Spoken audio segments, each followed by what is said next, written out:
What is up, YouTube? JankyYGO here. My name is Michael, and today we have a new archetype to talk about called Icejade, and it's coming out in Burst of Destruction.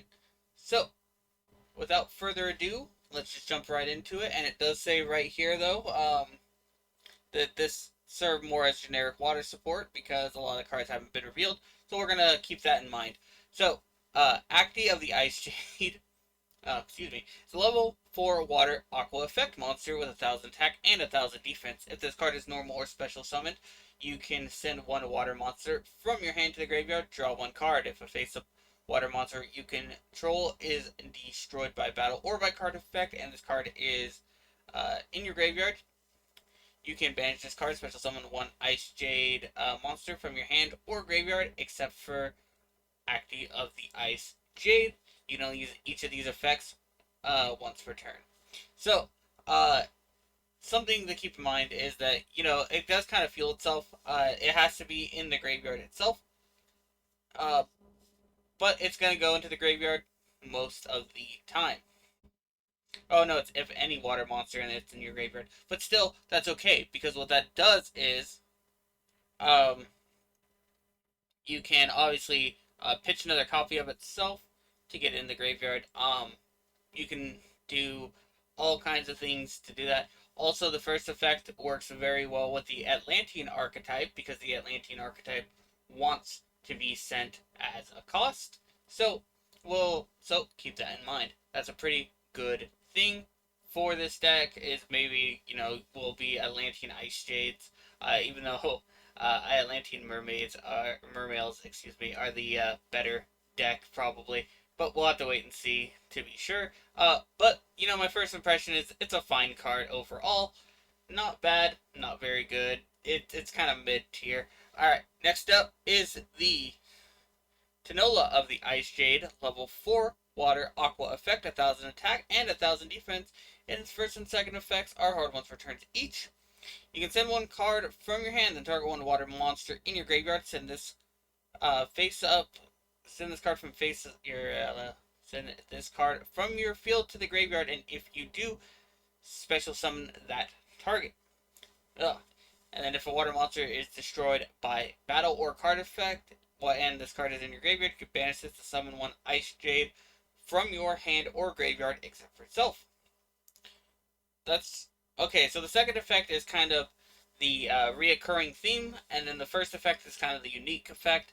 So, what do I think about this card? Well, it definitely fuels itself, and it fuels the other ones. That's a good thing. Having to send the water monster from your hand is a cost as well. So once again, Atlanteans will be pretty good with this.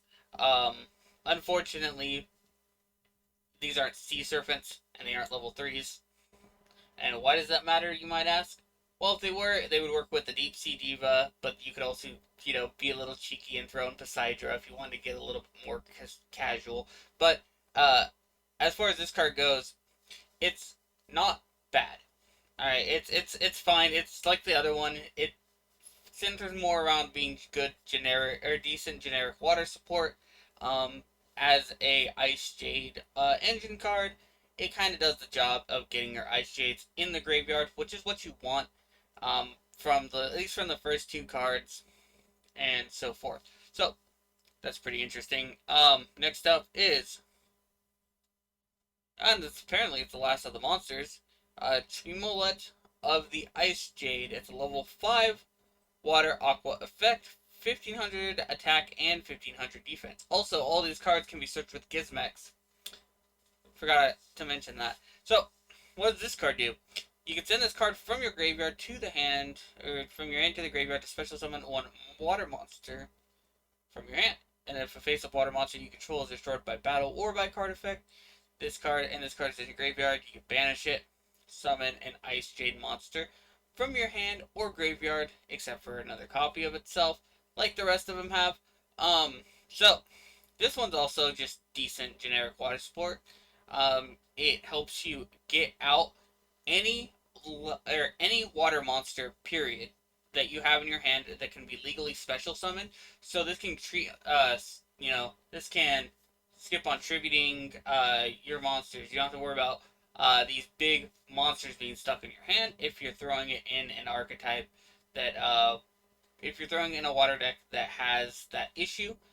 For the more casual players, if you wanted to summon, I don't know, Suijin for some reason, uh, you can discard this card to special summon Suijin instead if you wanted. Is it great? No. Is it? At least Suijin's not the best example. I understand that. That was just a example.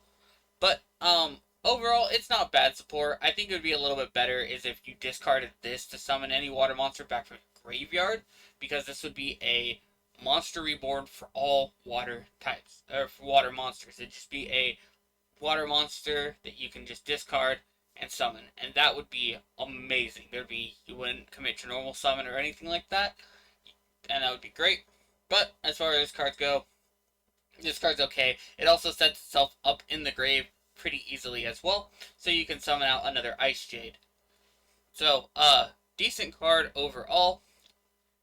Last but not least is Icejade Cradel. So, it is a normal spell card. Add from your deck to your hand one Icejade monster with a different name from cards you control or in your graveyard. That is not a hard once per turn. So, if you have three of these, you can actually activate all three of these if you want in the same turn. That's a pretty powerful thing. That searches 3 cards from your deck, and as we see from these Icejades, they want to be in the graveyard, they want to be in your hand, and this card allows you to get them into your hand. So, an example of what you can do is you can use this one to discard and summon a water monster. Any water monster from your hand, doesn't have to be an Icejade monster, but you could just throw out a good water monster that has some cool relevance. Then, if you have, maybe your hand consists of, and this is probably an awkward opening hand at the very least, Tremolat, a decent water that's not another Icejade, and then 3 of these. So, you discard Tremolat, summon out the other water monster that can be summoned, then you activate 3 of these, and you get the rest, you get like, I don't know, 2 Tinolas and 1, or maybe 2 Actys and a Tinola, or 2 Tinolis and an Acta. Either way, you get that, and that's something you can do. I think the search spell is probably the best part of this archetype, and that's pretty much it. I think that if you want to play this deck, the things that you're going to need are good waters, like the Atlanteans. You're going to want not only the Atlanteans, you're going to want ways to dump your water monsters, specifically an Icejade card in your graveyard for this card. So, you're going to want Foolish Burial. The Atlantean Prince will fit perfectly in here. This seems like an okay archetype to throw in Deep Sea Diva in, because Deep Sea Diva is going to throw out the Atlantean Prince and going to start your plays from there. Another thing that you can do for this deck is throw in good generic water support, because 2 of them are level 4s and 1 of them is a level 5. So what you can do for the level 4s is you can run this as the level 4s as an engine with the Atlanteans to make Bahamut Shark and stuff like that. But anyway, I rambled on about what you can and what you can probably do with this deck long enough. So, if it is your birthday today, happy birthday. And if you want to send me any cool deck profiles or replays, maybe on this deck, when, the simulators get them, that would be pretty sweet. I would love to see what all of you can come up with, whether it be Icejade Atlanteans like I thought of, or Icejade Mermails, or anything like that. The email's in the description, and of course, and as always, have a wonderful day.